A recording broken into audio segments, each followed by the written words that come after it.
बिस्मिल्लाहिर्रहमानिर्रहीम। अस्सलामुअलैकुम वरहमतुल्लाह। कैसे हैं आप सब लोग?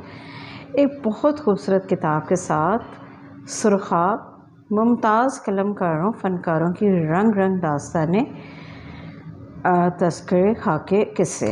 ये इरफ़ान जावेद साहब की ये किताब है। संग मीर पब्लिकेशन से ये शाया हुई है और इसका इंतसाब है अहमद नदीम कासमी साहब और शकील आदिल ज़ादा साहब के नाम।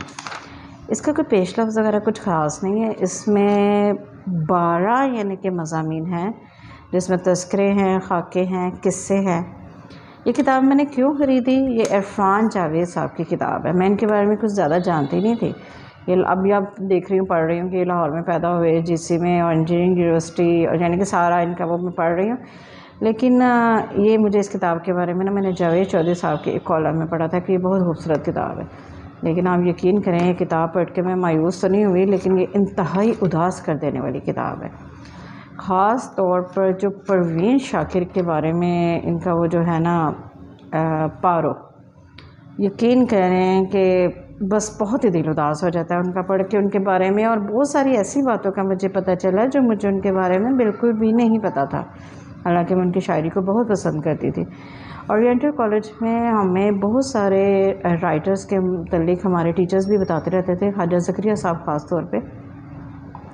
और यानी कि हंसी मज़ाक में हम उनके बारे में कुछ ना कुछ पता करते रहते थे। लेकिन ये वो किताब है जिसमें बहुत ही ज़्यादा यानी कि तफसील से उन लोगों के बारे में बताया गया है।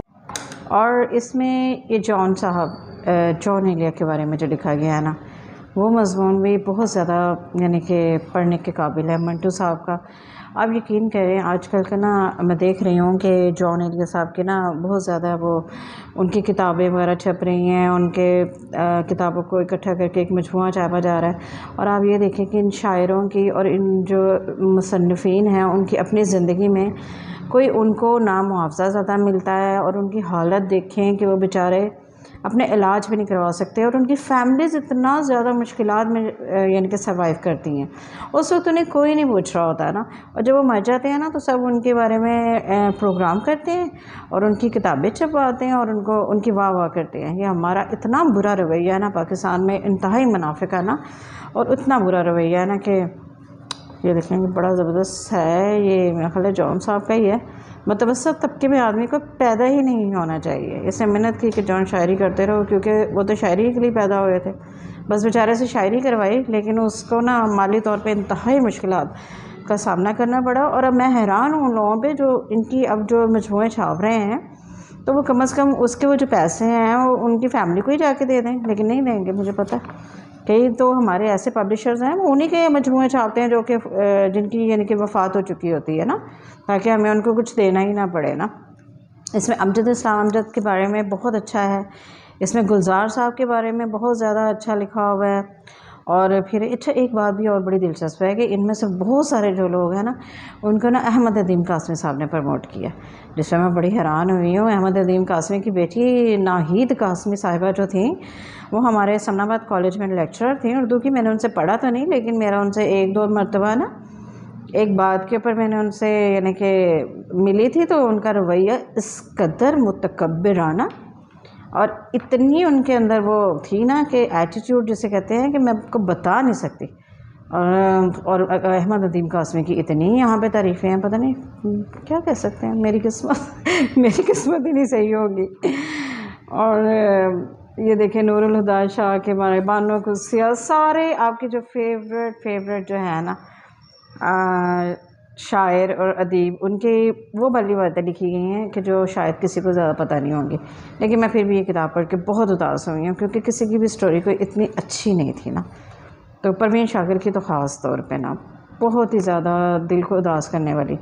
लेकिन आप ना अगर आपको शायरों से अदीबों से दिलचस्पी है, उनकी ज़िंदगी के बारे में आप जानना चाहते हैं, अपने फेवरेट किसी शायर के बारे में, अपने पसंदीदा अदीब के बारे में, तो आप ये किताब इरफ़ान जावेद साहब की ज़रूर पढ़िए और आपको बहुत ज़्यादा मज़ा आएगा पढ़ के। और मैं तो उदास भी हो सकता है, आप उदास ना हो, आप देख के कहेंगे ऐसी भी बात क्या है। ये काफ़ी आपको पता है, ये मैं कोटेशंस वगैरह मुझे जो अच्छे लगते हैं मैं करती रहती हूँ। मैं इतना ज़्यादा अब आपको सुना तो नहीं सकती, चले एक बता देती हूँ इकबाल कहता है कि जो छीन कर या मांग कर किसी की रोटी लेता है वह गदागर है, चाहे बादशाह हो या पीर। जो मुरीद से नजराना लेकर खाता है दोनों गदागर हैं। ये काफ़ी सोचने समझने वाली बात है और बस इससे ज़्यादा मैं आपको कुछ नहीं कह सकती। आप इस किताब को ज़रूर पढ़िएगा, आपको बहुत ज़्यादा मज़ा आएगा। और आपको मैंने बताया ना कि मैं सिर्फ जावेद चौधरी साहब नहीं, और भी बहुत सारे जो लोग हैं ना जो किताबें रेकमेंड करते हैं, ये बताते हैं कि अच्छी किताब है, तो मेरी पूरी कोशिश होती है कि वो मैं किताब ज़रूर पढ़ूँ ना, और आप भी पढ़ा करें।